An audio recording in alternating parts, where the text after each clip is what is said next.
Peace. Islam. LAOA. Sheekamauga Alamassee-El. Coming at y'all live. Deep, deep, deep down. Alamassee Arabian country. Deep in Arabia. Deep in the compound. You know how we do. Stay fortified. And we gonna hold down the culture. By any means necessary. And do whatever it takes to see the manifestation of Allah's culture back on this plane, specifically on the holy terrain. And we're gonna do the knowledge and go more in about the holy terrain, future drops or whatever, but understand. And the main thing we're gonna deal with in this tap in, the overall overarching theme, is talking about how once you choose your nationality and you raise your flag, you adopt your code of ethics, your code of conduct, your constitution, you live and you die by that. You don't do all the side switching and bandwagon riding and all that. You know what I'm saying? And that's what it means to really be a Mo, to really be a Moabite, and understand I'm a real American. Because understand, a lot of anybody else outside of being Moors, outside of the real Moors, historically, the so-called Moorish tribes, or the Moorish Barbary nations of America, of North America, and parts of South America, they are the only nations who have always held down the American culture. Pretty much everybody else, and this is what we're going to continue to push home and drive home and establish, pretty much everybody else is a bunch of side switching, code switching busters. You know what I'm saying? The Moors are the only ones. The Moorish Mississippian Muslims, and to a lesser degree the Hebraic, the indigenous Hebraic people, are the only ones who always held down the American culture. All the rest of these clowns and lames and losers have always surrendered. They've always adopted foreign nationalities and foreign gods. They've never stayed true. You know what I'm saying? If things get hard for these clowns and they have to suffer a little bit, they're going to surrender and sign their rights over. And that goes for pretty much all that. These clowns coming out these days talking about they some aboriginals, talking about they some dang on fake black Indians, talking about they some federally recognized tribes. These are all the busters, you know what I'm saying, that always surrendered their rights and signed their rights over because they couldn't fight and go through the pain to hold down this culture in America. And we're going to establish this for you clowns and you losers, you know what I'm saying, going forward. The only group that has always kept it American, that has always held down the American culture and been willing to fight and die for it through and through and maintain the real American habit and culture has been the Moors. Literally, that's it. The Moorish Barbary nations. Literally, that's it. The rest of y'all clowns, y'all are second class and third class citizens and you have no rights. The Moors are the only ones with treaties around here. They're still standing. That's why the rest of you bums that want to claim all these fake tribes, all these fake reconstruction terms and tribes, so-called the fake five civilized tribes and all these federally recognized terms. Y'all want to claim all these fake terms. That's because all you bums that claim all that stuff to this day are the same lames who surrendered and stopped fighting. It got a little tough for you. You didn't want to go out into the swamps. You didn't want to stay out on the land. You didn't want to sleep out in the rain and keep on running around and doing guerrilla attacks and doing whatever it takes. You didn't want to leave your family, your wife and your children for months at a time to keep on fighting, to keep on going out into the thick of the swamps, thick of the forest, thick of the woodlands and keep fighting for America. You know what I'm saying? Y'all didn't want to do that. Y'all clowns wanted to sit up here going party and BS around and get their corporate money and go to juke joints and get drunk and all type of nonsense, just like you clowns are sitting up here doing today. and y'all got the nerve. And then again, for a long time, back in the early 2000s, the 90s, the 80s, and all of these, and way back before it was so-called cool to be so-called a fake American Aboriginal or whatever clown garbage that y'all clowns that came up with in the last few years, the Moors were the only ones that kept it true and told the Asiatic people of America that they was from America. None of you clowns was around back then. You can kill yourself. None of you have any documentation. There was literally no fake black Indians and no fake Aboriginal clowns. You know what I'm saying? Talking about that was holding down the American demonstration. The Moors were literally the only one, going all the way back to the time of Noble Drew Ali. Nobody was talking about really pushing the agenda of being American. Way even back then. You know what I'm saying? I mean, the ancestors knew who they were, but a lot of them were selling out and joining organizations, and they were being European. You know what I'm saying? And adopting foreign gods. They you know what I'm saying? They lost their fight. They lost their heart. It is what, I mean, we understand. We understand what happened after the Civil War. We understand the war camps and all of that stuff. But at the end of the day, as we're going to discuss, because in this drop, we're going to go into the Second Seminole War. The Second Seminole Wars and the Creek Wars in Florida. And we're going to talk about how the only ones that kept the conventional fight up and ultimately defeated the United States Army in 1842. This is on record. The so-called fake Seminoles, which is really the Southern Barbary tribes, the Muslim Islamic tribes of the American South. Let me say that again. The Islamic Muslim tribes, so-called Indian nations, they're not Indians, the so-called Muslim Moorish nations of the American Southeast. They're the ones who fought in the Creek Wars against the so-called United States, and they kept fighting. No matter who turned against them, no matter who was hating on them, their own families turned against them. They went out into the swamps and they kept bombing. You know what I'm saying? And they're the ones who inspired the Southern secession. You know what I'm saying? Because again, we've been discussing this. The so-called Confederacy was the main reason the Confederacy was formed was because a lot of the lames and a lot of the bums who didn't want to keep their habit and didn't want to keep fighting. Then they wanted to become United States citizens, especially around the time and after. And like I said, no knock on the United States. There is no beef with the United States, but there was always supposed to be a separation. You know what I'm saying? If you were in the Barbary states, you were supposed to maintain your habit and stay in your culture and maintain your customs and everything. A lot of these clowns, we took a couple of L's or whatever happened. A lot of these clowns just switched sides just like that because they didn't want to tough it out and go through the pain of this stuff. And you still see that mess today with all these fake, you know what I'm saying, all these Negroes and all this going on, you know what I'm saying, opting to be European. You know what I'm saying? And hating on anybody who wants to, and they still want to hate on anybody who wants to maintain their own habit. Like myself, I go through that mess in my own family. And it's real sad and it's pathetic. You know what I'm saying? This is the same Civil War that's been going on for years because a lot of you clowns ain't got the heart. You ain't got the heart to keep fighting, no matter how unpopular it is or whatever. You know what I'm saying? Y'all are only going to go with the winning team. But let me tell you something. One thing about it, you know what I'm saying? Disloyal type of people, they're always going to be disloyal type of people and the side switchers. They're never going to get no respect. You know what I'm saying? They're always going to be second and third class citizens. Because even when you sell out to the enemy knows that he can't trust you. You know what I'm saying? So when you sell out and you get on your knees and kiss ass and all type of stuff, you're always going to be treated as less than. That's why you get no respect. A lot of y'all clowns wanted to not be Moors no more. Y'all wanted to sell out of me and be citizens and be Negroes and be whatever NBC designation they wanted to give y'all. And then y'all wanted to cry about some fake racism later on. And you got to boot up your ass just like you deserve. Y'all wanted to go into this European culture and give up your habit. And you know what I'm saying? And you got treated like the clown that you is. Because these people don't trust y'all. Y'all bowing down like punks. They know you Moors. They know your history. They know your ancestry. They know who you supposed to be. Nobody gets respect nobody gets respect who doesn't doesn't honor their mothers and their fathers and hold down their traditions no matter what they're going through. The only people that get respect as braves are the ones, no matter what, they keep going, no matter what it costs, no matter what relationships get sacrificed, no matter what. That's what a brave is. A lot of you clowns sitting up here being European these days and don't want to be Moors because understand, there's two types of Americans. There's two types of people in America. There's the United States citizens employees and there's the Moors. You know what I'm saying? Those are the only two type of people here. And the only real free American is a Moor. Don't get it messed up. And you can go back to the Treaty of Peace and Friendship with Morocco will tell you that. that literally put two sides in play that's still in effect to this day. Either you're a European on the European side or you're a Moor. They both have the same thing, but if you're on the European side, you're under Rome, so you're taking orders. If you're a free Moor, you're only taking orders from Allah. That's the only difference. And a lot of you clowns, because it got hard to be a Moor, it got hard to keep holding everything down. Y'all bum switch sides. Then that jumping going on way back when. But understand something. One thing we're gonna get understood.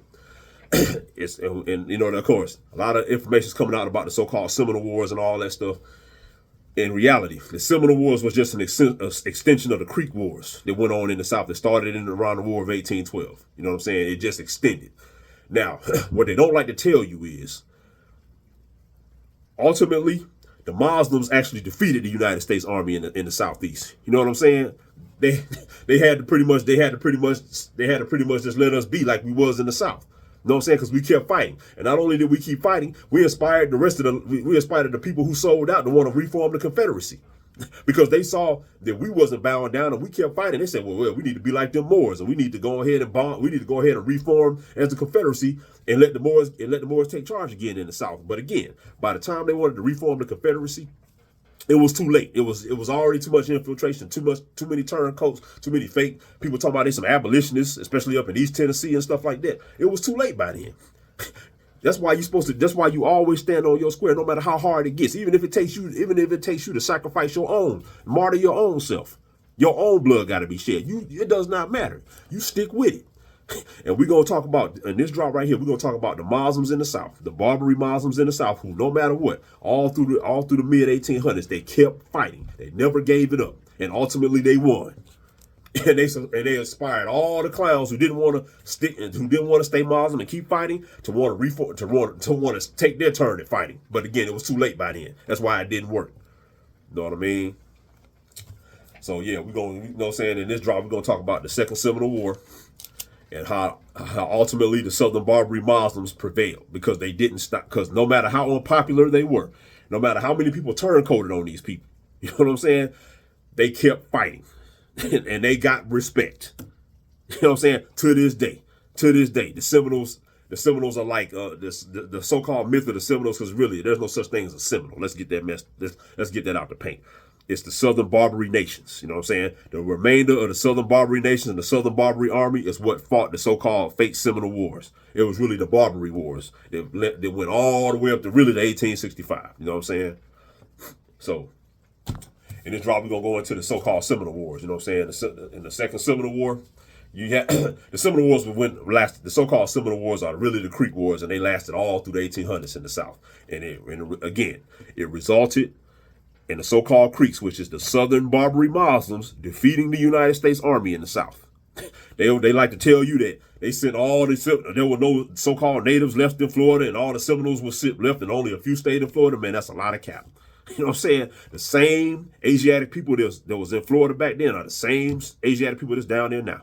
You know what I'm saying? And understand, when they really say Florida, Florida really includes southern Georgia, it includes southern Alabama, and it includes southern Mississippi. That's east and west Florida. It's not this current state of Florida. No, the Creek Wars was all through the deep South. So when they're talking about the so-called Seminole Wars or the Creek Wars, it was going on in Georgia, this current states of South Georgia, this current area of central to southern Alabama and Mississippi. Because this is the old Barbary turf, you know what I'm saying? And it was the Barbary turf, and Muslim culture was the majority in these places all the way up until 1865. Understand that. But understand that it was the real Asiatic men and the real sisters that supported them that kept fighting. You know what I'm saying? And the only reason that a lot of y'all clowns who disrespect your ancestors and don't acknowledge none of this are still able to even walk around right now and didn't get annihilated in this country is because of the braves that kept fighting and kept bombing. You know what I'm saying? They never gave it up. No matter how unpopular they got, no matter how many people in their families turned against them, they kept fighting.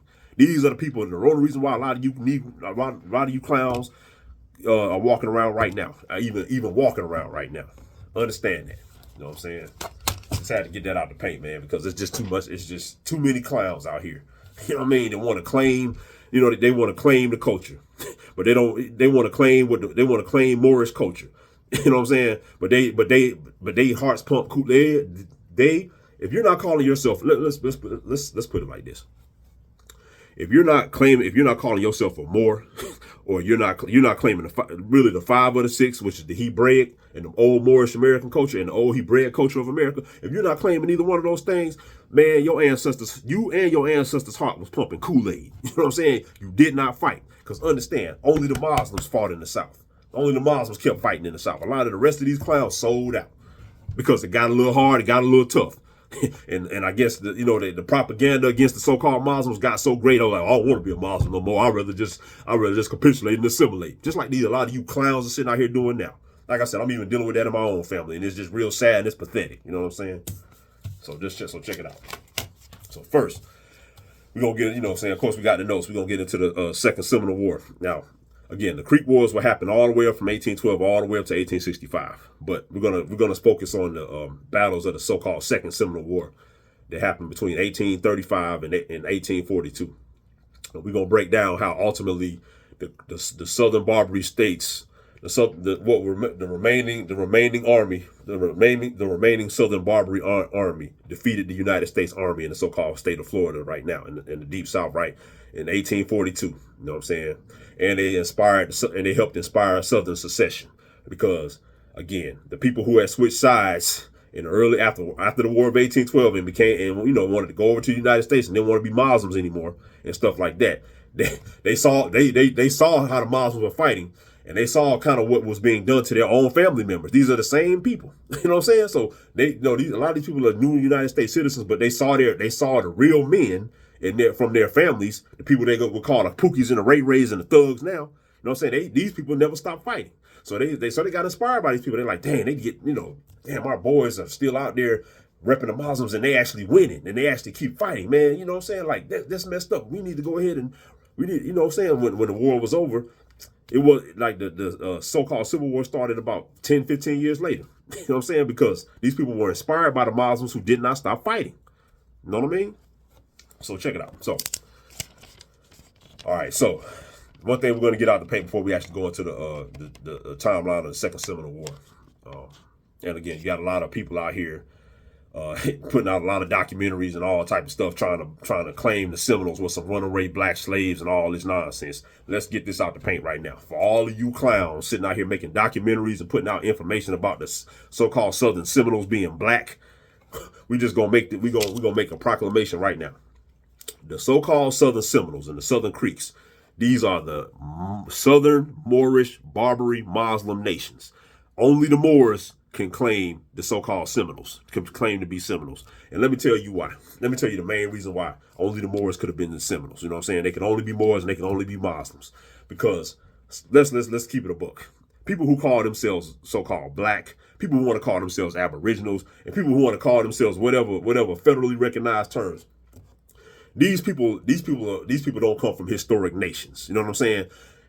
In order for the so-called Seminoles to have fought a protracted war and fought an actual 6 to 7 year conflict with the United States and the so-called southern state of Florida, area of Florida, these people had to have been worldwide. These people had connections, international connections, and money to be able to actually carry out their war. They had to be able to resupply themselves. They had to be able to fund themselves. They had to have had help.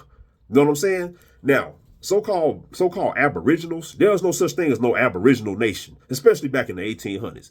So there's no way you could call yourself an aboriginal now. And you could have been the same people that's back in the 1800s actually getting international ties and being able to get guns shipped to them. They had boats coming from Cuba and the Bahamas and all type of places, kept bringing in firearms and all type of military weaponry to the so-called Seminoles in the South. No aboriginals or no fake so-called black Indians or none of these clowns that's out here pushing that narrative today had any type of international plugs. Would have had any type of international plugs back then to make that happen. Only the Moors do. And the Moors are an actual documented nation in America. You know what I'm saying? With international recognition. So they're the only ones who could have carried this out. So none of you clowns can claim so-called the Seminole Wars and the Seminole history as being fake black history. There was no such thing as no fake black runaway slave Seminoles and no fake aboriginal Seminoles. It did not happen because so-called fake blacks, Indians, and so-called fake aboriginals are not an internationally plugged nation. Y'all, none of you clowns would have had no international ties to be able to actually run a protracted war against the so-called United States Army in the 1800s. So let's just get that out the paint. You got to be an internationally recognized nation to be able to carry something like that out. And none of you clowns got any international pull. There's no such thing as no aboriginal nation. So you clowns just sit down. You clowns sit down and stay wards of the state under white supervision like y'all belong, because y'all have no rights and no freedom and no international ties. There is no such thing as an aboriginal nation in America. Just so kill the noise. You know what I'm saying? So check it out. Just kind of going in on that before we even get started. Now, one thing it did say before we even get into it. One interesting note that it did say about the so-called the Indians in the Florida territory was they called a lot of them Spanish Indians, and they said a lot of them spoke Miccosukee, Muskogee languages and Itichi languages and stuff like that. But they call them the Spanish Indians. What we really want to start to delineate is you got to understand a lot of the people who are rewriting this history, and some of these people, the so-called settlers who were coming in with the United States Army at that time. A lot of these people are kind of the gringo type of people. So a lot of our ancestors, especially in the South, they were Muslims, but they spoke a lot of variations of Latin. So to these people who are coming in, it all sounds like Spanish. You know what I'm saying? So because real genuine Latin just it's the mother language of it's a mother language of Spanish. So when they say there's Spanish Indians, that there were so-called Spanish Indians in Florida, these are Latin speaking Indians, because Latin is one of the old languages in America. So understand, they did mention that they called a lot of the so-called Seminoles, who are the Southern Barbary nations, or the Southern Barbary Moors. They call them Spanish Indians. That's a very interesting note that they did say.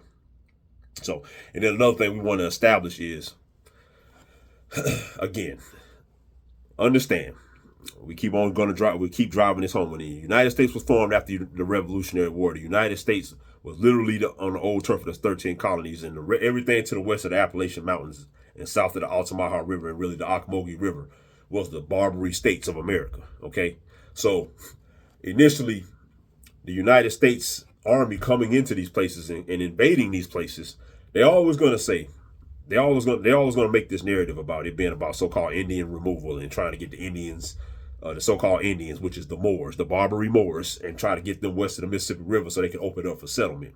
Now, that's part of the play, but what we really want to start driving home is what really was going on was, the United States Army had to advance.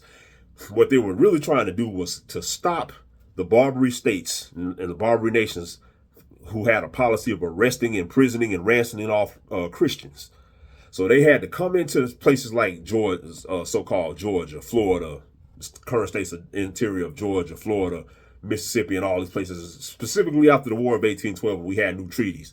They were really coming in to enforce kind of a law of the Barbary states not arresting and imprisoning and disappearing United States citizens. That's really what was going on. Because again, up to a certain point before the War of 1812, a lot of so-called settlers, they couldn't move around the Barbary territory without their papers or anything being right. They would get bagged up and arrested. So the United States, Andrew Jackson, all these people, they were just trying to come in, building forts and building agencies and embassies all over the place so they could kind of take care of their citizens, who were wandering in Barbary turf.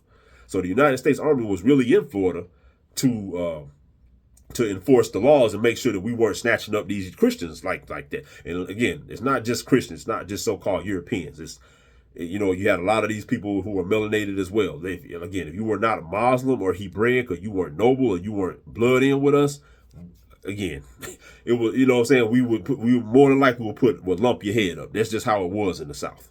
If you didn't have no past and you was somewhere you wasn't supposed to be, you was going to get them things put on you. It just is what it is. So that's really why let's understand, that's why the United States was doing these invasions and fighting these wars in the South, because they were coming down trying to make sure their citizens were good. You know what I'm saying? And in the old Barbary states, we didn't allow these people to move around because we didn't really respect these people. We saw them as pagans. We didn't respect their culture. It just is what it is. You know what I'm saying? So that's really what you want to do the knowledge to, is like, we were fighting these wars with these people because the United States was trying to keep us from touching and arresting and imprisoning United States citizens.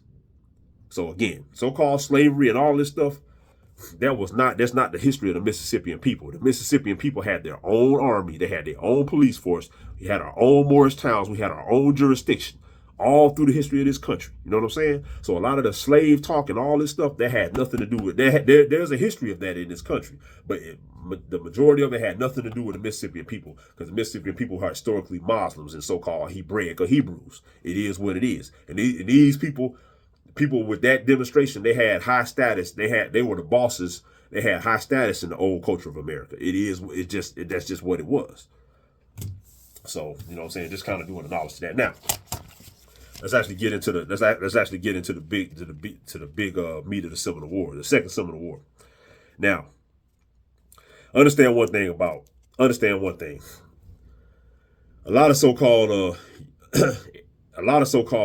people who are misnomer as the Mississippian people who are misnomer as African American and all that. Now, understand, in the old America, especially in the interior of the world, in the old Barbary states of the South and the Midwest and all of that stuff, you had the Muslim culture that was heavy.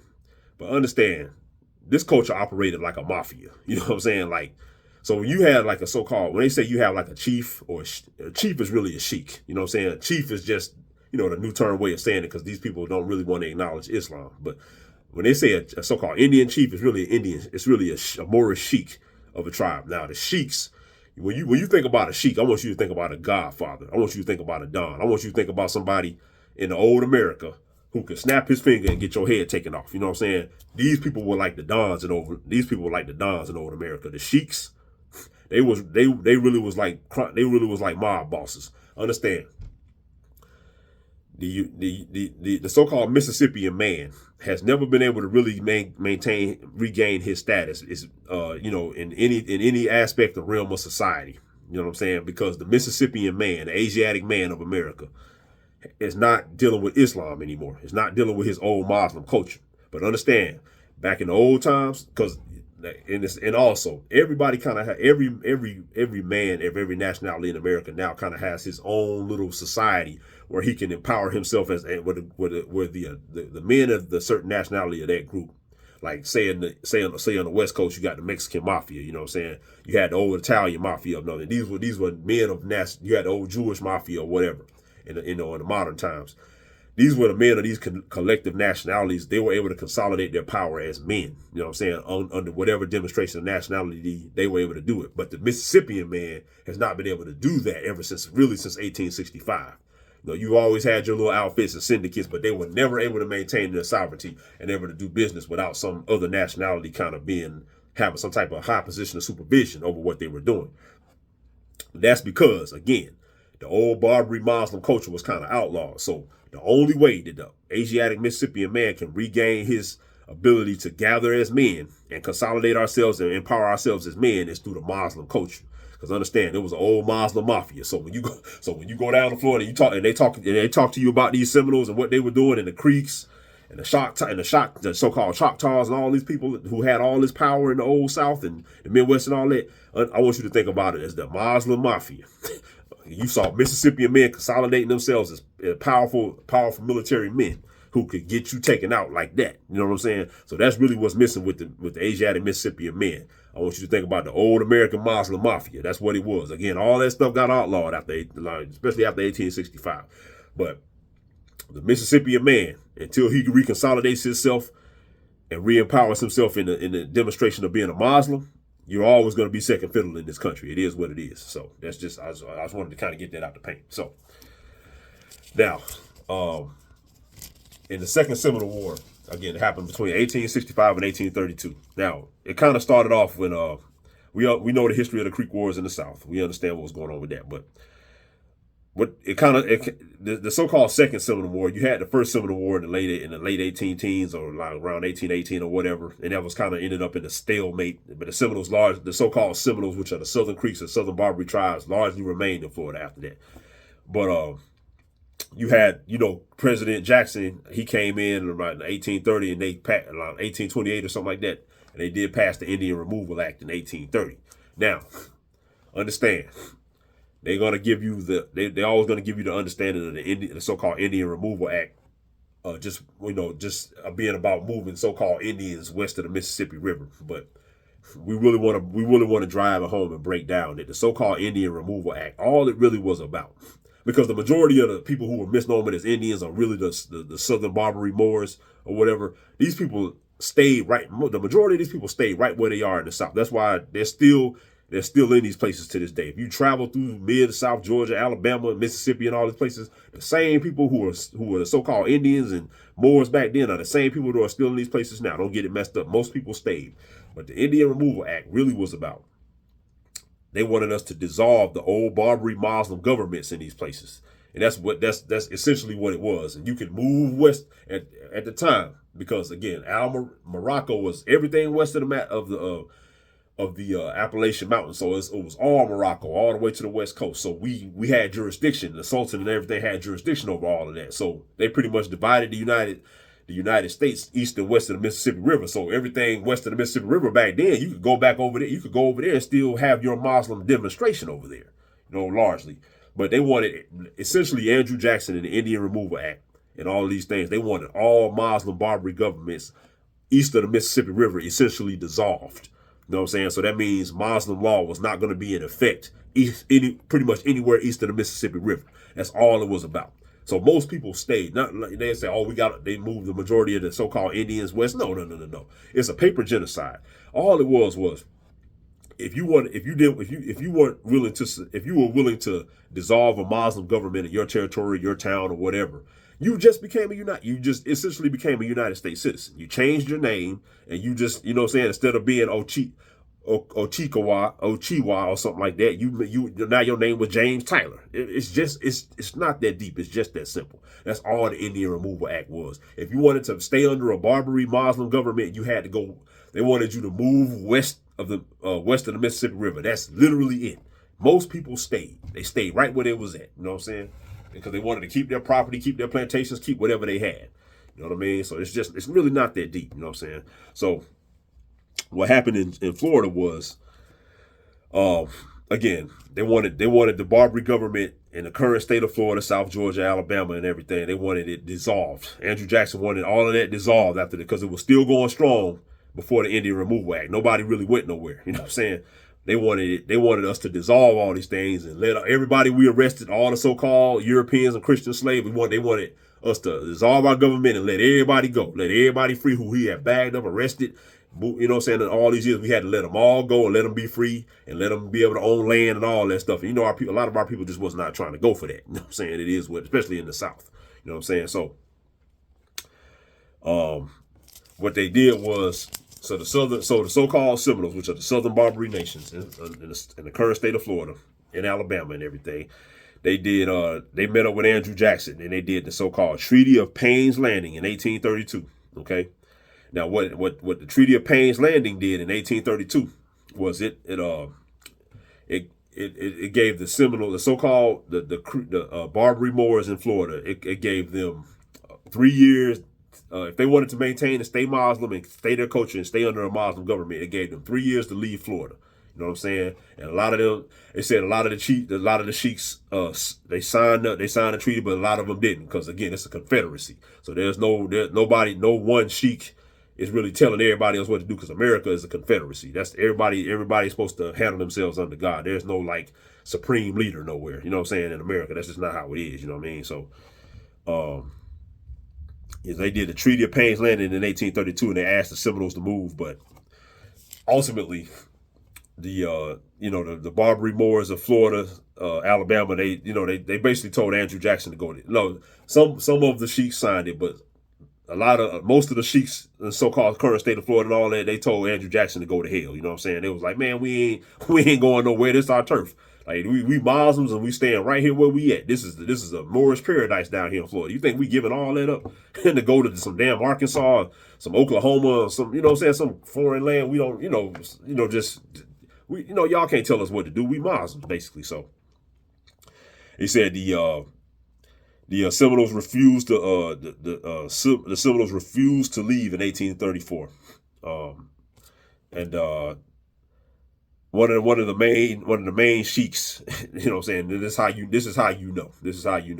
One of the main famous sheiks in the so-called Seminole Rebellion is Osceola. We all know about Osceola. Big tall Moorish Muslim sheik. You know what I'm saying? More looking just like yours truly. He is quoted as famously saying, okay, this is how you know who the so-called Seminoles are. He is created. He is created because he saw what was happening. He said he saw that they were trying to denationalize the Southern Barbary Moors and make them lose their culture if they wanted to stay in their land and all that stuff. Now, just to show you what they're doing to these people, it's all denationalization. Osceola is quoted as saying, he says, "The white man shall not make me black." Okay, the white man shall not make me black. I will make the white man red with blood, blacken him in the sun and rain, and the buzzard live upon his flesh. So that goes to show you right there. The Osceola was a Moor. You know what I'm saying? He was a tall Asiatic man who probably looked just like yours truly. You know what I'm saying? So that just goes to show that either you were one or two things. You know what I'm saying? In the Old South. Either you was gonna be a Moor, a Muslim who had rights and was free and got respect. It had a nationality, it had international recognition, or you were going to be a United States citizen and they were going to make you black. You know what I'm saying? That's literally all that happened. So when they're talking about the Indian Removal Act and all of that stuff, again, the majority of the people stayed. They just became Negroes, blacks, and colors. You know what I'm saying? And the Muslims, and it was just a brigade and a faction of Muslims that wasn't with all that, and they fought it out to the bloody end. You know what I'm saying? They wanted to maintain Muslims. They couldn't understand. In the old, we still had these treaties, and in the old America, the Muslims were the bosses and the top of society. So if you could find a way to maintain your customs and your culture, nobody could tell you nothing. They had to negotiate, do treaties, and ask and beg. They couldn't do nothing to you, especially back then, because we still had a lot of international recognition back then. So either you could be a Muslim or Moor, or you could just be black. You make the choice. And when they say black, they talk about all the current people who don't want to be Muslims and have no rights, you know what I'm saying, are the Aboriginals and the fake black Indians and all these clowns claiming all these other nationalities and designations instead of wanting to be a Moor, to be under the 5 or the 6. That's exactly who y'all are. Y'all are the clowns who gave your culture up and you have no rights. You know what I'm saying? You are just nobodies. Get no respect. Second, third class citizens, and you right where you belong. You know what I mean? All right, so the Seminoles pretty much notified Andrew Jackson and all these people that they were not moving. You know what I'm saying? They basically told them in 1834, they said, we ain't going nowhere and we got the muscle to fight you. You know what I'm saying? If you want us to move, make us move. So now it says around the time of 1835, because the Seminoles, the so-called Seminoles, the Southern Moors told Andrew Jackson and a lot of the generals in the so-called state of Florida for the army and everything, they told them that they weren't moving. So they collectively told them that they weren't moving. So it said tensions rose around the time of 1835 in a scuffle. This is one of the first little battles that they fought that, they kind of kicked off the Second Seminole War. It says tensions rose and a scuffle broke out. And some European Americans attacked some so-called Indians or Moors sitting at a campfire. And one of the Moors pretty much, it said a Moor kind of, a so-called Indian or a Moor came out of nowhere and just shot all the Europeans, just killed them. I think one got away, but he shot the majority of them, and a lot of them got killed. So this is some gangster stuff right here.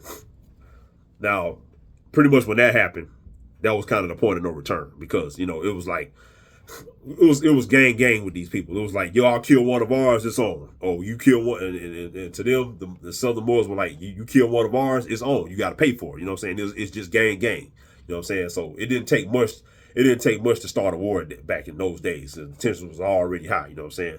So this little conflict kind of was like, it kind of helped kick off the Second Seminole War. So, but it did have an interesting note about right after that scuffle happened and the Europeans got killed by a Moor. It said that there was a sheik, so-called chief, but a sheik named so-called Seminole sheik. His name was Charlie and Malta, and it said he didn't want war, so he agreed. He agreed with a couple of generals to move west and to bring his little faction, his followers, because all these sheiks got their little zones and their little followers from their towns and all this. And I told you the sheiks are like the dons. You know what I'm saying? They got their own look. They may have been a sheik of a town. They have a whole bunch of followers, and all these sheiks of these towns, of these districts, of these turfs, they confederate into a whole nation. You know what I'm saying? That's how we've always rolled. But understand, the South had the old Muslim Islamic mafia, you know what I'm saying? And that's, again, the Mississippian Asiatic man will never be able to re-empower himself until he readopts his Muslim demonstration. They have had you away from that for so long. That's why you can never win. You know what I'm saying? In any war you fight in America, because you don't have your demonstration. But anyway, it did say that Sheik Charlie and Martha, he didn't want the war. He agreed to move west, but guess what? But check it out. It said the so-called Seminoles saw that as an act of betrayal. And Osceola caught him on it right while he was going to take his followers and turn himself in for transportation west, because he knew the war was about to start. Osceola, he caught Sheik Charlie and Martha on the trail and killed them. You know what I'm saying? So that just goes to show.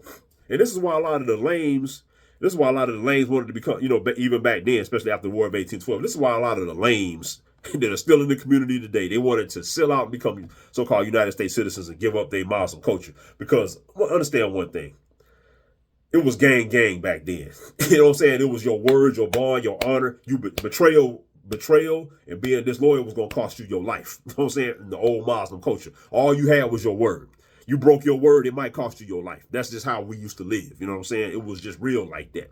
So you had a lot of the bums and the lames they didn't want to live like that no more. So they were like, well, I can relax more if I integrate and become a United States citizens and let the settlers move into my town. I can call the Europeans and call the United States Army and stuff like that. And these boys won't, I won't lose my life. I can lie, cheat, and steal, and I won't get tore and I won't get my head taken off for it. You know what I'm saying? That's exactly the rationale that a lot of people left the Muslim culture for. You know what I'm saying? Because it just said right here, this sheik, or this so-called chief, he didn't want to go to war. He didn't want to fight. You know what I'm saying? He wanted to surrender. And Osceola, that's betrayal to the highest degree to these people, so they killed him. That's how we used to live. It's you pick your side and you live and die by it. You shed blood by it. It ain't all this side switching and bandwagon riding like you see a lot of these clowns doing today. You know what I'm saying? And that's why don't nobody want to be a red stick. You know what I mean? Because the red sticks, again, understand one thing. The so-called Seminoles of the South, you know what I'm saying, and the Creeks, they were the red sticks. You know what I'm saying? We're gonna do the knowledge on the red stick war, but they were the red sticks, you know what I mean? Not the white sticks. You feel me? So check it out. Okay. Now, it did say, as I was getting into notes, it said the so-called Seminoles. We're gonna break down the so-called tribes that made up the Seminoles, and these are just the nations, you know what I'm saying, that made up the so-called Seminoles of the South. It said they were the Alabama, Islam, you know what I'm saying? The Shata, Islam. These are Islamic tribes. The Yamasees, Islam, you know what I'm saying? The Uchis, Islam, you know what I mean? And the so-called Creeks, and the Itichis and the Mekasukis and all, you know what I'm saying? All these old Southern Barbary Islamic tribes. That's what made up the Seminoles. So understand, when they say Seminole is a new school reconstructed term. It is the Southern Barbary nations that fought this war all through Florida, South Georgia, Alabama, and all that, and kept on fighting the guerrilla war, and they won. You know what I'm saying? So, now understand, we did talk about the Seminoles being the Spanish Indians. Now, let's see. Now, one thing we want to get straight about the Seminoles and the Moors of the South. Now, in the reconstructed history, they're going to make it seem like, and a lot of people did live in small towns, and they had the wooden houses and everything, and the hatches and all that, depending on what town you were from. But make no mistake, the so-called Moors of Florida, or the so-called Seminoles, some of these people were living in Moorish palaces. They were living in, they had mosques, they had grand Moorish buildings all through Florida. And if you do the history of Florida, like look through old school. Look at old school Tampa, or old school Jacksonville, old school Orlando. You're gonna see all of this stuff has been torn down, but you're gonna see Moorish palaces, all type of old Moorish buildings, and just grand Moorish structures all over Florida. These are the structures that the so-called Seminoles and the Southern Moors were living in. You know what I'm saying? So this is why they were fighting to protect these things, because what was going to happen was, after they dissolved the Barbary governments, a lot of these buildings and these old government buildings were going to be taken over under trusteeship of the United States. You know what I'm saying? And we already know once a lot of these buildings are taken over as trusteeship of the United States, they don't really treat these buildings like the holy the holy sanctuaries that they are. They're going to tear them down, use them for commercial buildings, turn them into hotels, theaters, clubs, and they'll ultimately destroy them like they've done. So this is why the Southern Barbary Moors fought so hard, because they wanted to protect their culture, their structures, and their holy sanctuaries and places. So understand, the Southern Barbary Moors or the Seminoles, they had mosques, Moorish palaces, Moorish homes all over Florida. This is what they were living in. They weren't living in no teepees and all type of Indian thatch houses and stuff like that. Don't get it messed up. You know what I'm saying? So, and also, if you really want to know how the Seminoles, so-called Seminoles, were living, look at Opelika, Florida. Look at the government buildings of Opelika, Florida right now. That's exactly the type of buildings the Seminoles had. You know what I'm saying? So, just do the knowledge to that. Now, understand, the reason why the Seminoles were able to fight this war was because they don't really give our people enough credit. The Moors of the South had a well-trained army and a well-trained militia that was all through. Even though the United States had their forts, we had the Moorish, the Barbary army we had our forts, our locations, our safe houses. We had boats, we had cannons, we had things all over the South. So this was really an army versus army situation. This wasn't no ragtag Indian militia running around fighting with a whole United States army. This was an actual the remaining of a Moorish army that was in the South that was actually going toe to toe with the so-called United States Army. Don't get it messed up. It was very well trained, and it was this army, this Moorish army was all at this point in time in the mid 1800s. It was deep in Florida, it was in South Georgia, it was in Alabama, and it was in Mississippi.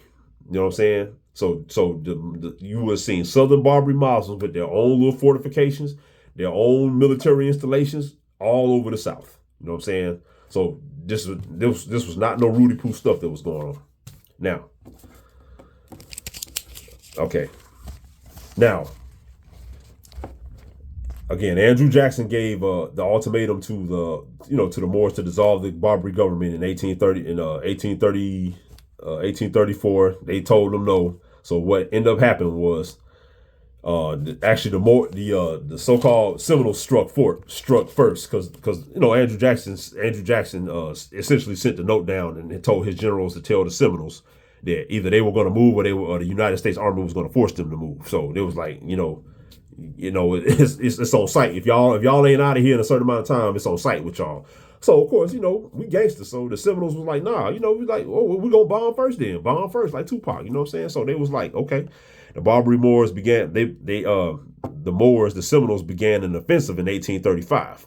And interestingly enough, this is how you know that this was more of they only want to talk about Florida, but this is how you know this was a more widespread Muslim rebellion in the South, because the so-called Second Seminole War started in 1835, but you had the Creek War of 1836 up in central Alabama. So that means that just goes to show you that we had a Moorish army that was still deep in Alabama, Mississippi. It was all over the place. So we still had a lot of muscle in the South back then under the Muslim demonstration. You know what I'm saying? So don't get it messed up. So at the same time the Second Seminole Wars were going on, you had the Creek Wars going on in Alabama in 1836. Okay. So now we're gonna talk about this initial offensive of the Second Seminole War and how they got down on these folks. So they said one of the first things that happened was the Seminoles started raiding farms, settlements, and settlers started just hauling their ass, going to forts, and there wasn't that many settlers in Florida at that time, but they started hauling their ass, running away. You know what I'm saying? They said Osceola, he captured a supply train and killed 8 guards. He ambushed a supply train and captured it. He killed 8 guards in 1835. This is Osceola and his faction, and his militia. Now, it said the United States Army had 11 companies in Florida at the time, around the time of 1835 when the Seminoles began their offensive. It said in 1835, the Seminoles ambushed 2 companies under Francis L. Drake, and they were en route from Fort Brooke to Fort King. Okay, they said because what was happening was the United States the Army didn't have that many. They didn't have that many soldiers, and they didn't have a huge presence in Florida at that time. So they had to reinforce one fort. They had more companies stationed at a place called Fort Brooke, and they had to reinforce a fort named Fort King. So they were sending a couple of companies to reinforce Fort King because they said Fort King didn't have a lot of soldiers. So they need they just need reinforcements. So so the Seminoles was gangster. They tracked the soldiers the whole entire march, and they from Fort Brooke to Fort King, and they ambushed them, and they did what's called a Dade Massacre. It's a famous massacre. You know, of course, you got Dade County, Florida right now, but they did the Dade Massacre, and they said they killed everyone. They killed everybody in that company, and only 3 people survived. So that just goes to show you how thugged out the Seminoles were. They were not playing with these people. You know what I'm saying? So they did the Dade Massacre. Only 3 people survived, and then right after they had the Dade Massacre in 1835, Osceola also he took his band and he attacked Fort King, and he killed like 8 or 9 people right outside of Fort King. Right after that happened. So it was on and cracking. And this is what you really got to understand is that these are not the so-called Seminoles are a well-trained Moorish army. You're not able to do you're not able to track, coordinate attacks at a certain, coordinate all these attacks at a set time and everything, and move in precision like they're able to move if they're not an actual well-trained army who's able to communicate with each other and coordinate attacks. This is a well-organized army. So again, they like to misnomer it and give us the kindergarten history, but this is a well-trained Moorish army. Don't get it messed up. You know what I'm saying? This was a real force-on-force fight. You know what I'm saying? A real, very much equal fight. You know what I'm saying? So now, after the Dade Massacre in 1835, they had. Now this is this is how the fighting Muslims in the South inspired everybody. You know what I'm saying? Even though a lot of people had switched sides and they were in the United States Army, the Southern Muslims were still inspiring people. This was a famous letter that there was a man named Major Ethan Allen Hitchcock. He wrote a famous letter. This is what he said. He said, "The government is in the." This is after they went up on all of the bodies at the Dade Massacre. Even after he saw what the Seminoles did to those companies in the Dade Massacre, he wrote this letter. He says, "The government is in the wrong, and this is the chief cause of persevering the opposite of the Indians, who have nobly defended their country against our attempt to enforce a fraudulent treaty. The natives used every means to avoid a war, but were forced by the tyranny of the government." Okay, now this is the start. This is the start of real Southern. This is kind of how Southern secession really happened. See, a lot of the people who had switched sides and sold out and all this stuff and were helping the so-called United States advance. They still saw people who they might have been related to out here keeping their Muslim habit and out here still fighting. So they started to realize, man, this is just not right. You know what I'm saying? Like, these people are actually out here fighting and being nobles and fighting and dying for a real cause. Man, I'm saying this shit ain't right. You know what I'm saying? So a lot of later on down the line, after a lot of these wars were over, like the Creek Wars were over and everything like that, a lot of these people they were inspired. They were like, you know what? This is messed up. You know what I'm saying? We got our heart back. We want to start the Confederacy and actually fight for, fight for our freedoms and bring back the Barbary states. But again, it was too late by then. That's why you always want to stand on your square. You know what I mean? So, moving right along. Now, it talks about that same year, 1835, the Seminoles, all through 1835, the Seminoles was really just destroying the United States Army all through Florida. They said the United States Army had a real tough time the whole year of 1835 because the Seminoles was whooping their ass, you know what I'm saying? And now, it said the Seminoles in 1836, the Seminoles had a famous fort, a famous Moorish fort. It's called the Cove of Wiltacoochee, you know what I'm saying? Right around, I don't know if y'all have ever been to Florida, but around the Apopka Lake and all that area. It's near Orlando. I know, I've been through there before. I know where that is, but it's like the Apopka Lake. They had an old Moorish fort down there that the Seminoles was holding down. It was called the Cove of Wiltacoochee, and it was actually, they held that down for the majority of the war. The United States had a hard time taking that fort down. The Seminoles was giving them hell, you know what I'm saying, and running bases from that particular fort. It's called the Cove of Wiltacoochee.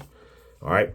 Now, it said the Seminoles ambushed the army. It had a man named General Clinch, and he led an expedition to the Cove of Wiltacoochee in 1836, this Moorish fort. It said the Seminoles ambushed his army at the court in 1836 and pretty much destroyed them. You know what I'm saying? Like, they got ambushed, and General Clinch got his whole army, got his old company defeated, and they had to retreat.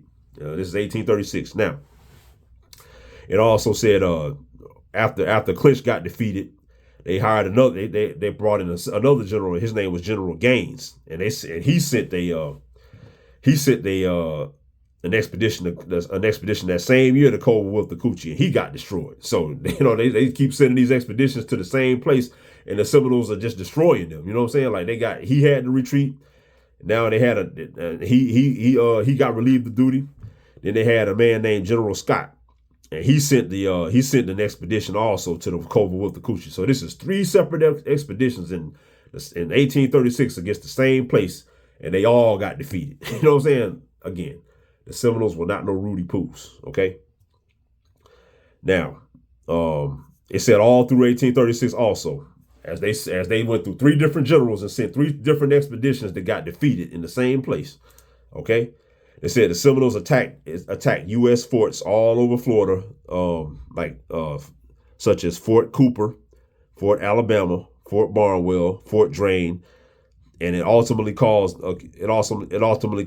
General Clinch to resign. And Lee, he resigned. He asked to be relieved because he said, "Man, I can't do nothing with these crazy monsters. Man, they whooping our ass." You know what I'm saying? So it literally forced they were getting tore up so bad in 1836 down in Florida that they actually forced the United States general to resign. You know what I'm saying? Like he was like, "Man, I ain't never been had my ass kicked this bad in my life, in my military career. I'm out of here." You know what I'm saying?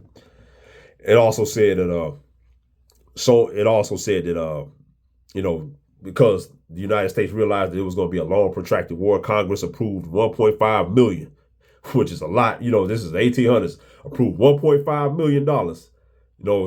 For soldiers, for more soldiers, more arms, and everything. So this is a real war. This is like going, the old Vietnam War for these people, man. They got to spend money to go down to Florida and send more troops to Florida.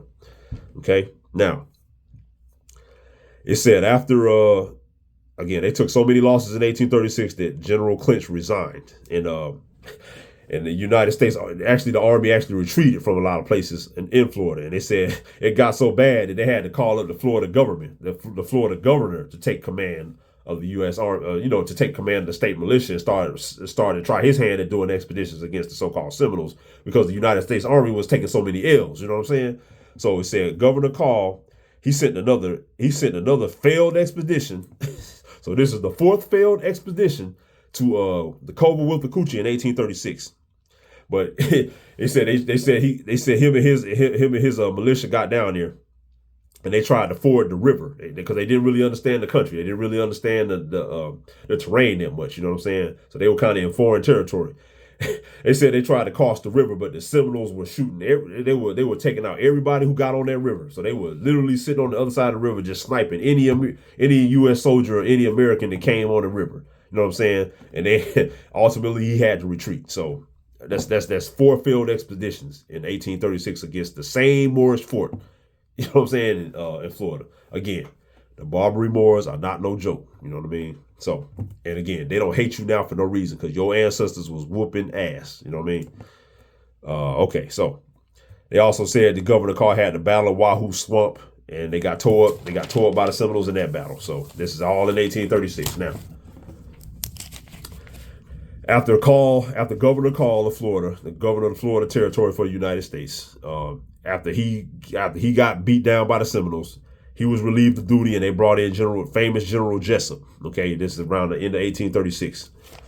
Now, they said, because basically when General Jessup came in 1837, they had Congress had already approved way more money, so he had way more soldiers. He had like 9,000 soldiers. He had a huge army, a whole lot of volunteers because the United States had started giving so much money and incentive for people to join the army. So you know what I'm saying? So they had a huge army in Florida in the beginning of 1837.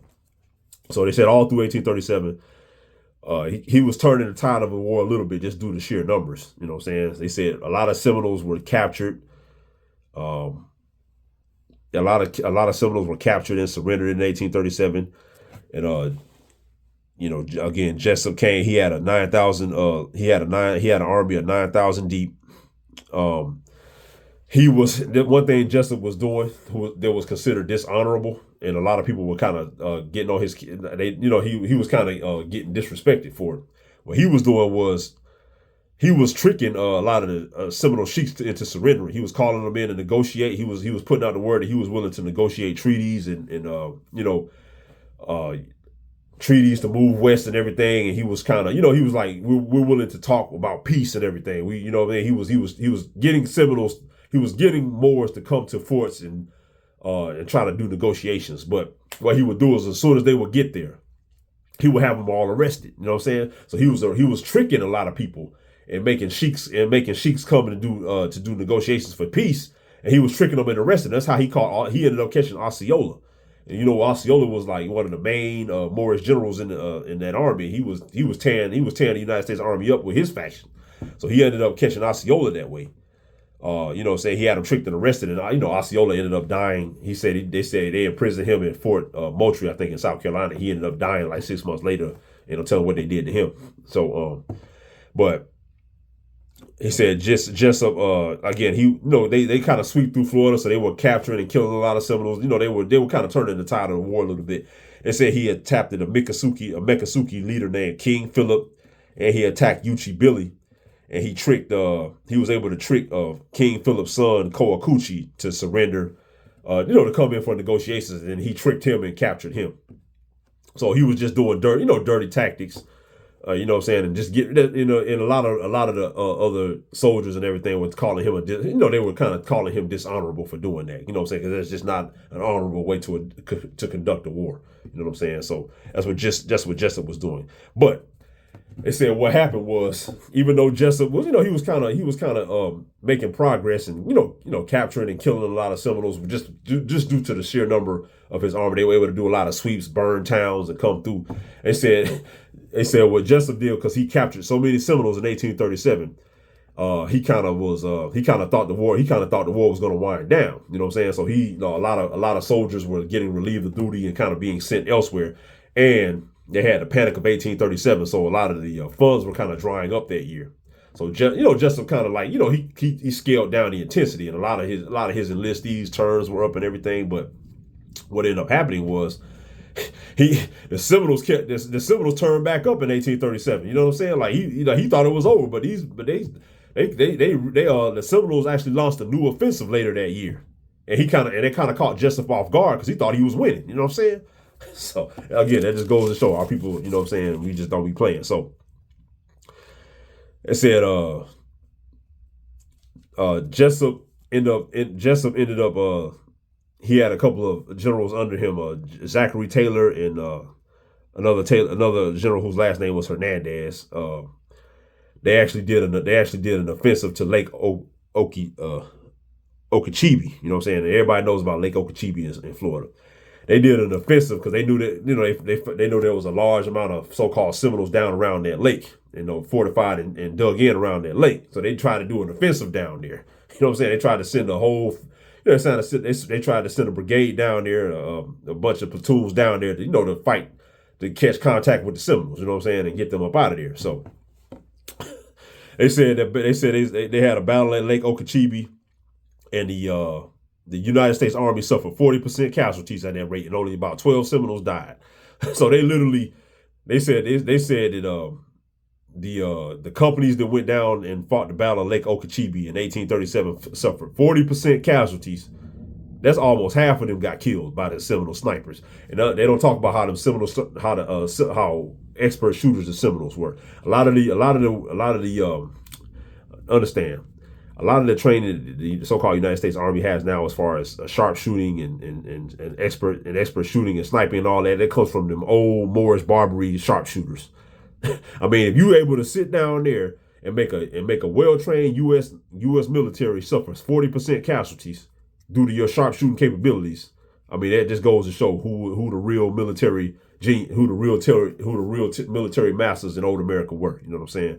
So they had the Battle of Lake Okeechobee, 1837, 40% casualties, and then it was funny because they said they had 40% casualties in that battle, but but the United States Army still counted that as a win because the Seminoles kind of retreated. You know what I'm saying? And they, and all they did was move to a different location to just to keep the United States Army chasing and moving and keep them off their square. That's an old military tactic. You know what I'm saying? But they tried to say that they won because the Seminoles kind of retreated. Come on, man. You know what I'm saying? And then they also had the Battle of Loxahatchee River, and that ended right after the Battle of Okeechobee, and that ended up being a stalemate. So again, man, they were getting more than they bit off more than they could chew with them Barbary Moors in Florida in the mid 1800s. So now a lot of the people, a few of the Seminole chiefs that General Jessup was able to capture, they did say a lot of them were able to escape. And one of the Seminole chiefs that was able to escape after General Jessup tricked and imprisoned them was the legendary John Horse. We all know about him. You know what I'm saying?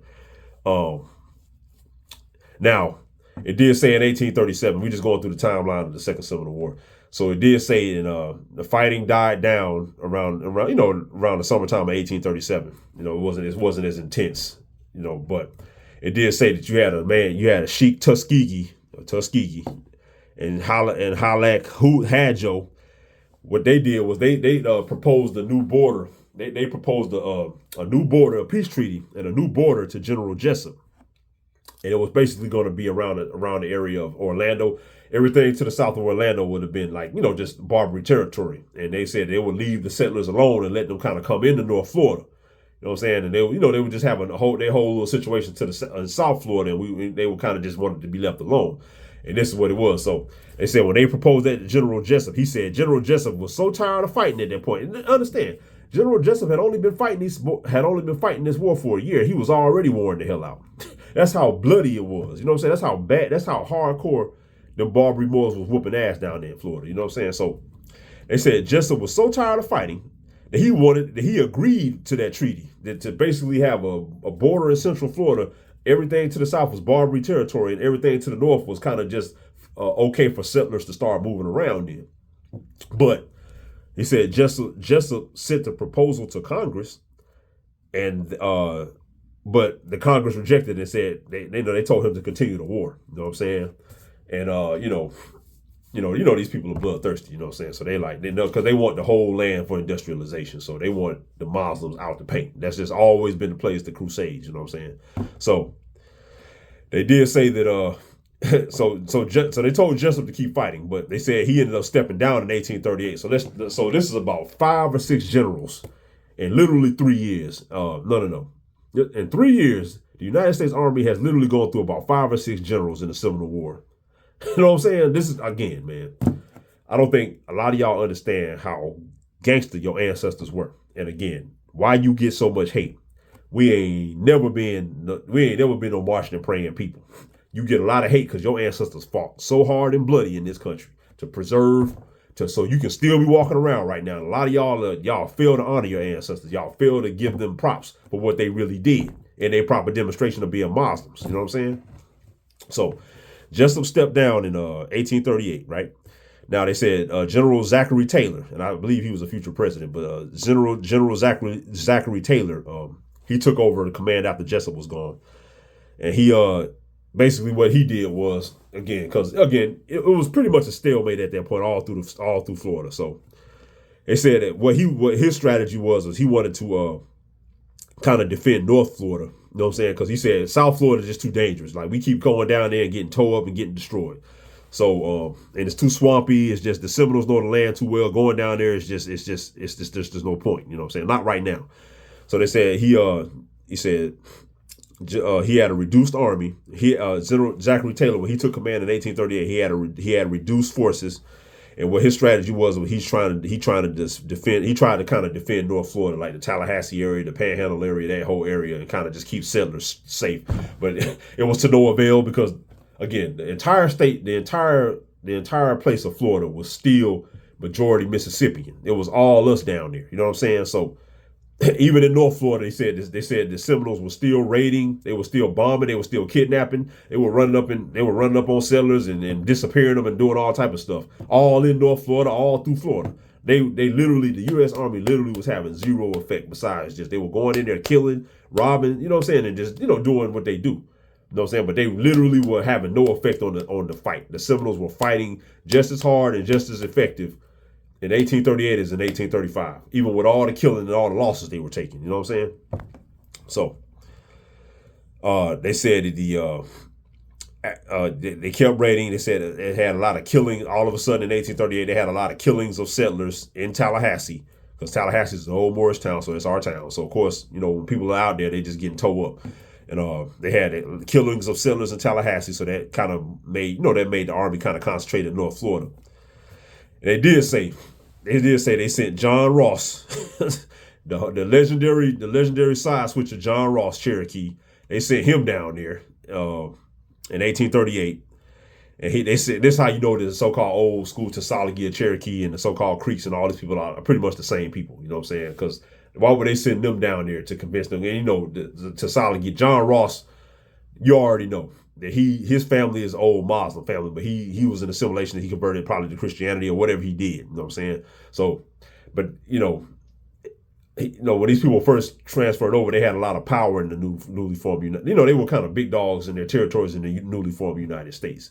So, you know, it made sense that they would send these people who speak the language and everything down there, try to convince the so-called Muslims that are still fighting to surrender. It ain't no different than, like, I'm a Muslim now, but I may have a dad, you know what I'm saying, or a cousin or somebody who's no, he calls himself black, and we may have a war going on. They may send my cousin who's black and assimilated and, you know what I'm saying, a citizen. They may send him, since they can't come nowhere near me, they may send my cousin down, you know what I'm saying, to talk to me and say, look, man, you know what I'm saying, why don't you give all this up and just, you know, it's easy on this side. You know, they're going to give you some money just to move. Whatever. You know what I'm saying? That's exactly what they did with this situation. They're sending the so-called Cherokees down there to talk to the fighting Muslims. So they said they sent John Ross and the Cherokees to ask some Seminoles to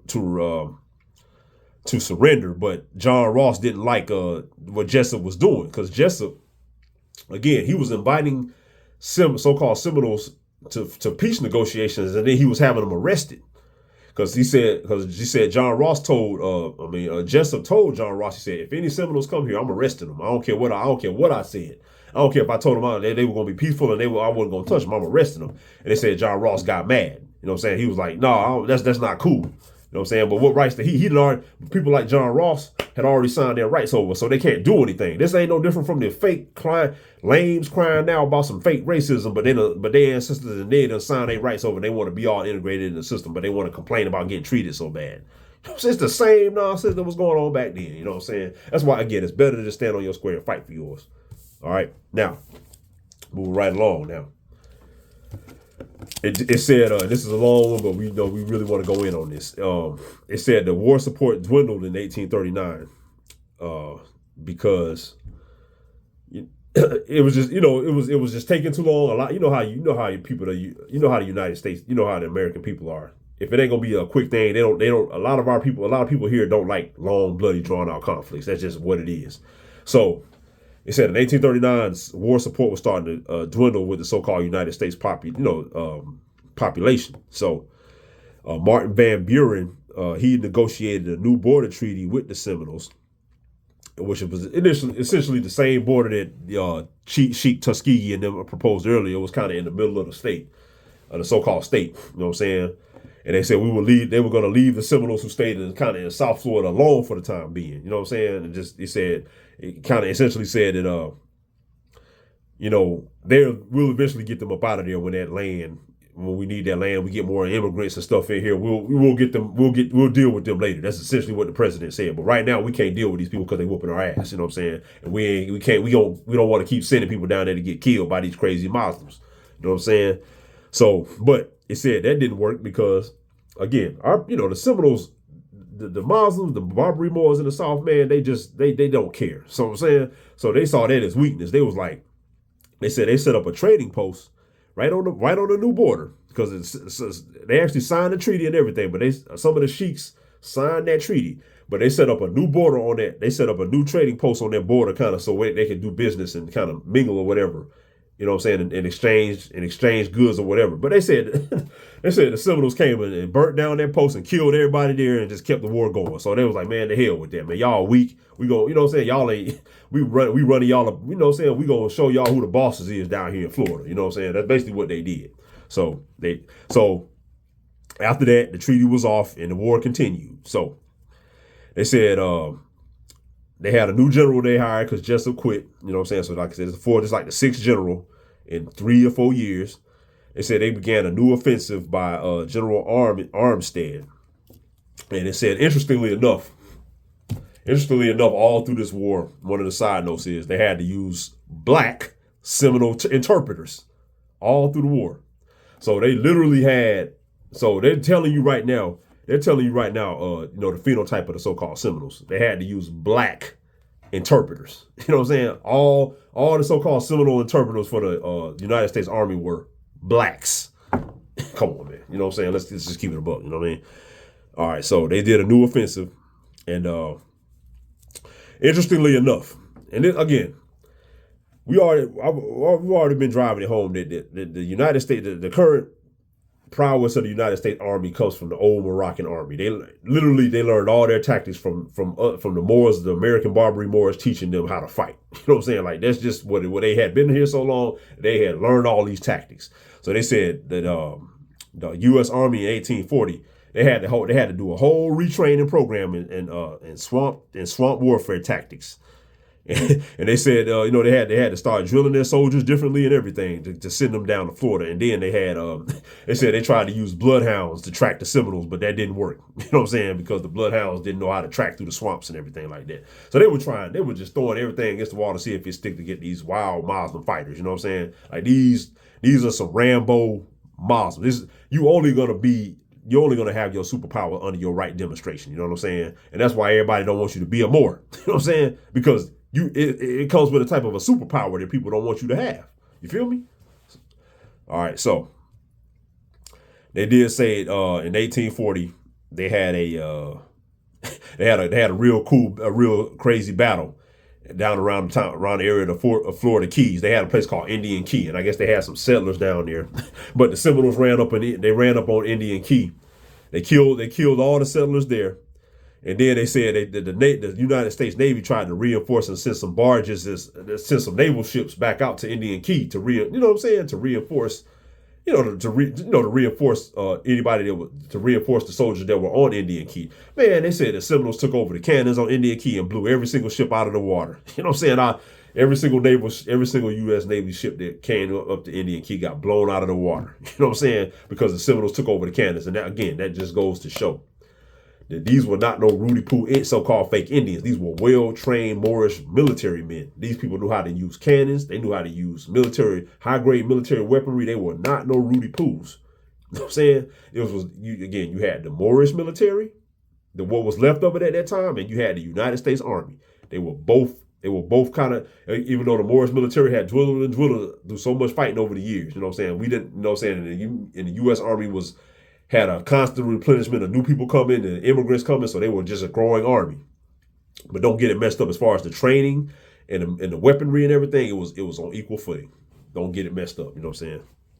So, and then it said after the Indian Key attack, they got the U.S. Army they had a so-called black interpreter, a black Seminole guide who used to be under Seminole captivity, who led the United States. He led a couple of United States Army platoons into the swamps for a revenge. He guided them to a Seminole camp for a revenge attack, and they killed like 40 Seminoles or whatever. As kind of retaliation for what they did on Indian Key, because they slaughtered a lot of people on Indian Key, and they blew some naval ships out of the water on Indian Key in 1840. So, but it was interesting. They said it was a black man who used to be under Seminole captivity, and we've been talking about how if you used to be a Muslim and then you converted over, you converted over to kind of Christianity or United States citizenship. They called you a former slave or a free slave, because essentially you were leaving your old conservative culture and you were free. You were free to work for them. You know what I'm saying? That's basically what they were saying. So it's interesting they would say a black man who used to be in Seminole captivity led them as a guide. How would he know so much about everything? You know what I'm saying? If he was just a slave in captivity. I mean, come on, man. And then it also said in 1840, interestingly enough, that they were getting, again, the United States Army was getting tore up so bad down in Florida, and they were taking so many L's that they had to resort to trying to bribe a lot of the chiefs, the so-called sheiks, to leave Florida and just stop fighting. You know, they were trying to bribe these people. And it's interesting enough, if you do the history of the War of Afghanistan, they were doing that same mess over there. You know what I'm saying? They were trying to bribe a lot of the mullahs and all these places in Afghanistan to kind of stop fighting. You know what I'm saying? Lay down their weapons or whatever. They ain't nothing new under the sun. They were doing that they were trying to bribe. They were, like, again, the Southern Barbary Moors fought so well. They were whooping so much ass that they were begging these people, like, listen, we'll give you money, whatever you need, gold, whatever, please just stop fighting and leave Florida. You know what I'm saying? Just go in your town, become a United States citizen, stop being a Muslim, just do it. We'll do whatever. We'll give you money. Just stop beating our asses. You know what I'm saying? So just interesting. And then it also said in 1840, we're just doing the timeline, in 1840, the so-called first whites, the first European, the first pale Europeans, all the way in 1840 now, they were the first pale Europeans to attempt to cross the Everglades. So they tell you a lot right there. They were the first Europeans to try to cross the Everglades. So they tried to do an expedition against some of the Seminoles that were hiding out in the Everglades, and they said they got ambushed and towed up in that one. So they didn't even make it. You know what I'm saying? So they got ambushed in the Everglades, and they ain't go back for a long time after that. So real interesting. All right, just going down the timeline. So they did a lot of they did Armstead, they did an offensive, they did a lot of sweeps. They captured and killed a lot of people, but it didn't have no effect, because really what you got to start to realize is the reason why the Seminoles and the Creeks and all these people, they were able to continue to fight and they were so effective, was that they had a lot of support from the civilian population. Because understand, in the South, even though you had these rebel Muslims who were kind of considered outlaws and they continued to fight, they continued to have a network. A lot of the people, the Mississippian people who kind of were civilians, and they might have became United States citizens, or they might have stopped being Muslim, or, openly and all that stuff.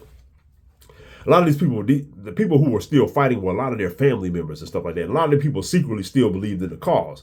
So a lot of these people were giving the fighters shelter. They were giving them money. They were, they were supporting the rebellion on the low. So don't think for a second that you didn't have a lot of so-called Mississippian plantation owners and all these people all in the South who weren't secretly helping the real Muslim rebels fight. So this is really why they were so effective, because they had so much support amongst the civilian population in the South. You know what I'm saying? Because the South was still Muslim at the time. It's just like everybody wasn't as militant like they used to be. It was only a smaller faction of real militants that were really trying to go out there and still physically, conventionally fight. So don't get that messed up. You know what I'm saying?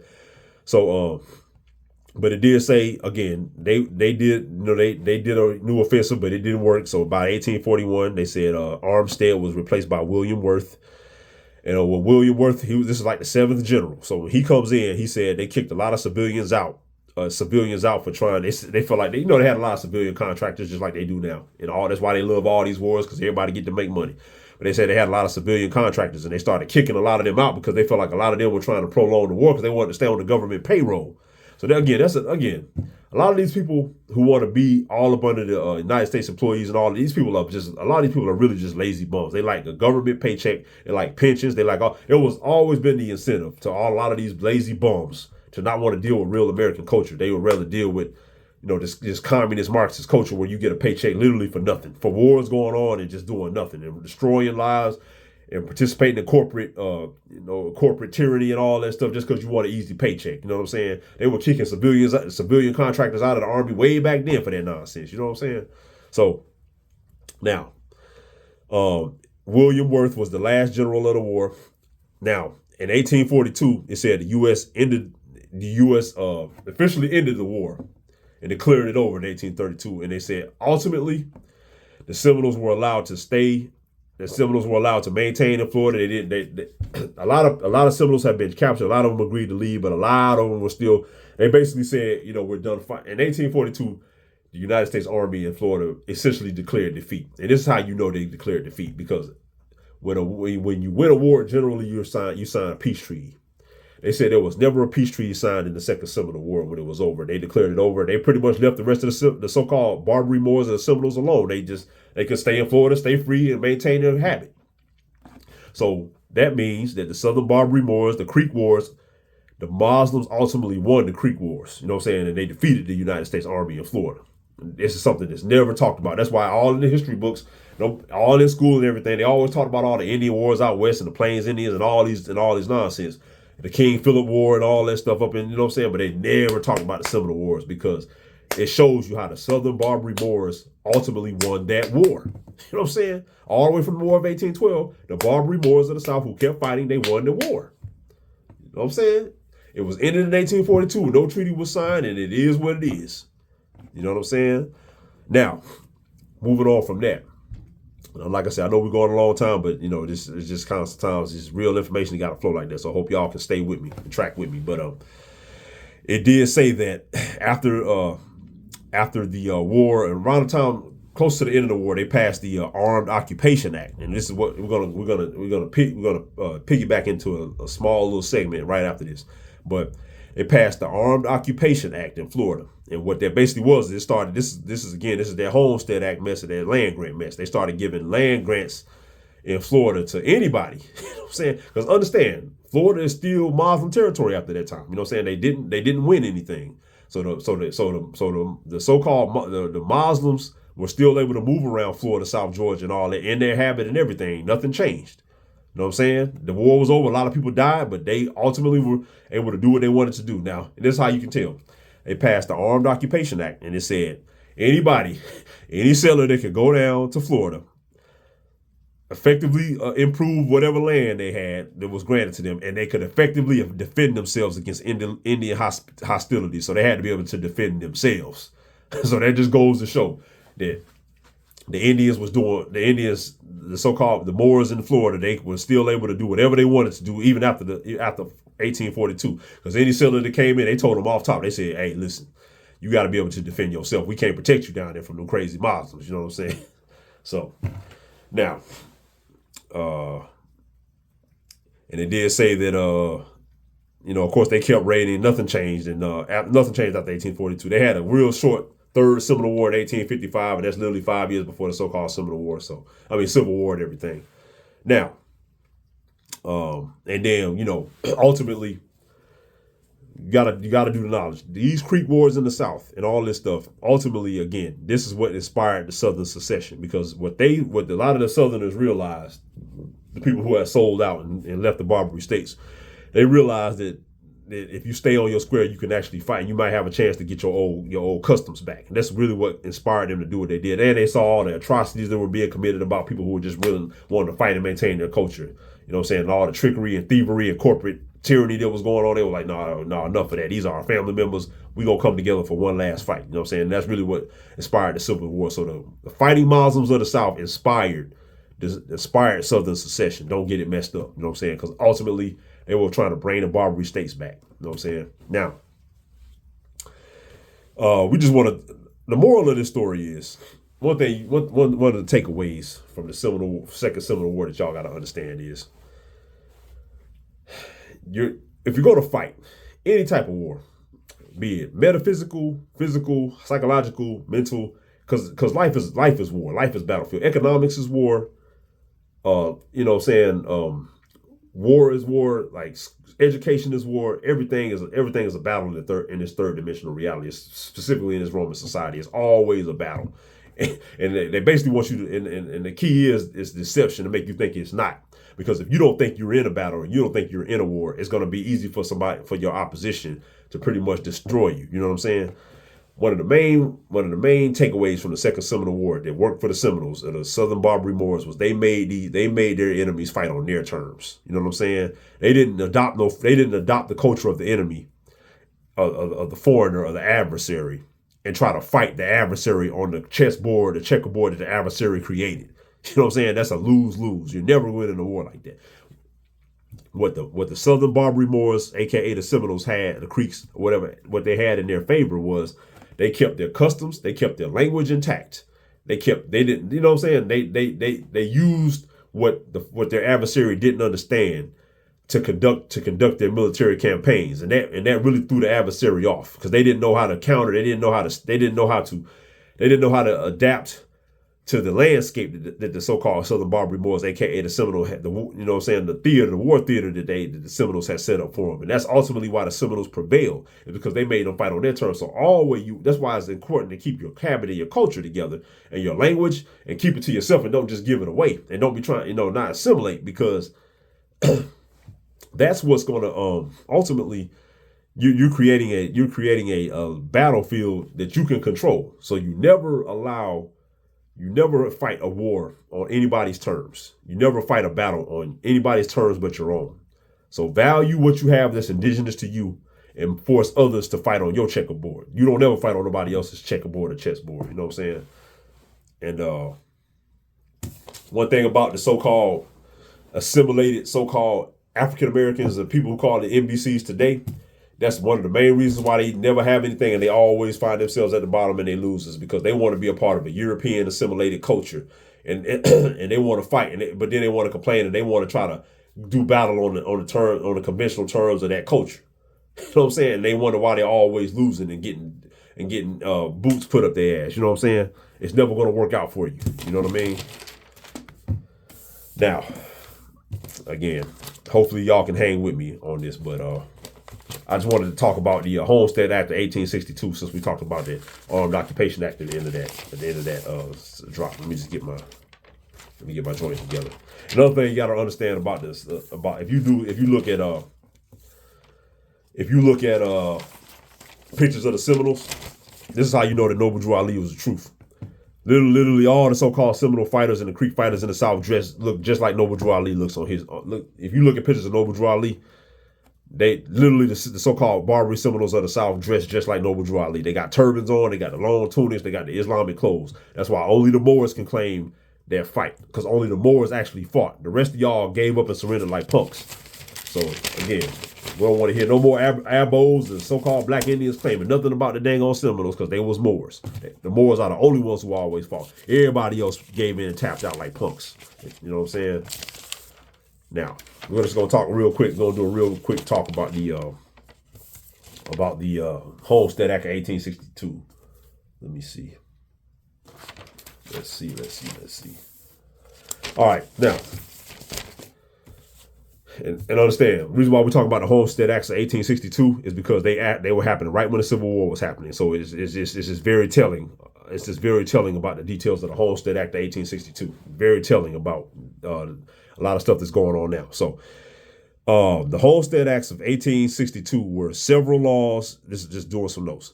The Homestead Act of 1862 was several laws in the U.S. by which the applicant could acquire ownership of government land or the public domain. Okay, and it all allotted 160 acres of land to anyone who farmed and could improve and cultivate the land. Okay, and this was the Homestead Act of 1862. Remember, this was going on right at the time of the Civil War, so it's very interesting. Now, they had something called the just a side note. They had something called the free soil policy that preceded that Homestead Act of 1862, and the free soil policy focused on preventing the expansion of slavery into the area of the Mexican Cession. So that came around the time of the 1840s, and it's very interesting. Why, you know what I'm saying? It said that a lot of these people were Northerners, so they wanted to prevent the expansion of slavery into the Mexican Cession. We're gonna come back to that. That's very interesting. Because understand, we've already done the knowledge that when they talk about anti-slavery and abolition, they really talk about their anti-Islam. Because in the old Barbary states, these people, these newcomers and these settlers who practice this new culture, they had no rights. You know what I'm saying? So when they're talking about their anti-slavery, they mean they don't want Islam. They want to outlaw Islam, because Islam was already prevalent in these places, but they wanted to outlaw Islam in these places. You know what I'm saying? Anytime you hear anti-slavery in the history books, it's anti-Islam. Don't get it messed up. So, let's see. Now, it said that. Now, the reason why they had the Homestead Acts of 1864, it said what really drove that was that Northerners, this is very telling, pay attention, Northerners wanted individual farms as opposed to Southern slave owners who wanted large tracts, shutting out free white farmers. So I thought the whites were all free in the old United States. You know what I'm saying? And I thought that all the southern slave owners were you know what I'm saying, were whites and stuff like that. So why would they so why would these northerners be so why would these people be talking about these southern so-called slave owners shutting out free white farmers? I mean, come on, man. I mean, they always give you the history. You know what I'm saying? That's because most of the southern so-called slave owners were Mississippian people. Let's just keep it a buck. All of the southern planters, the so-called southern slave, the people who owned all the land and the mansions and everything, and the Moorish palaces in the South, they were the Mississippian people. That's why I just said they didn't want southern slave owners, Mississippian slave owners, shutting out the new free white farmers. You know what I'm saying? Now, it said that the Homestead Act of 1862 opened up millions of acres to any adult who had never taken up arms against the United States. Let me read that again. The Homestead Act of 1862 opened up millions of acres to any adult who had never taken up arms against the United States. Okay, so now, that being the case, wouldn't that explain why? Okay, who you think took up arms against the United States and the Confederacy? Wouldn't that explain why you had so many so-called pale Europeans who got all this land after the Civil War and these Homestead Acts and all that stuff? Because if the most of the so-called Mississippians or the so-called blacks or whatever you want to call them, if they said they didn't take up arms against the United States or they were freed or whatever, you know, after the war, wouldn't that entitle them to wouldn't there be so many people getting some of this land in these Homestead Acts? But most of the homesteads went to the pale Europeans. So who really was in the Confederacy? Because it just said it offered all this land to anybody who never took up arms against the United States. And you already know most of the homesteads went to pale Europeans. So who was really fighting who? You know what I'm saying? Now, it said that, now another thing it said the so-called Southern Democrats, this is pre-war, this is pre-Civil War, Southern Democrats fought homestead proposals and feared free land was going to attract European immigrants and poor whites to the West. Let me read that again. It said that Southern Democrats fought homestead proposals and feared free land would attract European immigrants and poor whites to the West. Just think on that for a minute. So again, who was running? Who does it sound like was running the Old South? If they would just said that they did not want poor immigrants, this is the Old South now. They said they did not want European immigrants and poor whites in the West. I think they, I really, again, we already know that they've been lying about history, so it is what it is. But let's see what else it said. And then we're just gonna go through this because we already way over time, but I'm just trying to get through it. So it said the time requirement for residence of cultivation was set at 5 years if it was proven after due notice that they moved the residents or abandoned the land for more than 6 months at a time, the land was reverted to the government. So they couldn't leave the land. So if you got this land grant, so this homestead, you had to stay on the land. If they proved you abandoned it for 6 months, they could take it from you. So that's interesting. Now it says a homesteader could occupy a claim, but the homesteader did not get a patent. Okay, this patent stuff. Okay, it said a homesteader did not get a patent until they or their heirs filed proof affidavits with 2 credible witnesses affirming 5 years of residence, cultivation, and no part of the land was mortgaged, and they had to swear allegiance to the United States. Now that's interesting. So in order to get this homestead or this land patent, you couldn't. You had to be on it for 5 years, and you had to cultivate the land, and you had to swear allegiance to the United States. So what that says is, this is what that says, because a lot of these people who came to this country, especially these new immigrants, especially around the time of the Civil War and after the Civil War, a lot of them came on promise of land. You know what I'm saying? Now, a lot of these people adopted the so-called white demonstration, and they now became just due to the new demonstration, they called themselves white. A lot of them became so-called white supremacists or whatever, all in this stuff. Now, this right here just says they had to swear allegiance to the United States. So that goes to show you right now, since they gave up their nationalities and they wanted to get this white status in society, and they swore allegiance to the United States, literally they have no rights. So a lot of this land that these so-called pale Europeans will call themselves white now and all the other stuff, and they talking about some white rights and white nationalism and all that stuff. It literally says right here, everything y'all had to swear allegiance to the United States to get it. So therefore, the United States owns what y'all have, and they can take it away at any time. So y'all literally, if you took on the title of white and lost your nationality, you literally have no rights. You have no rights. If they want to public domain you off your land, your ass got to give it up.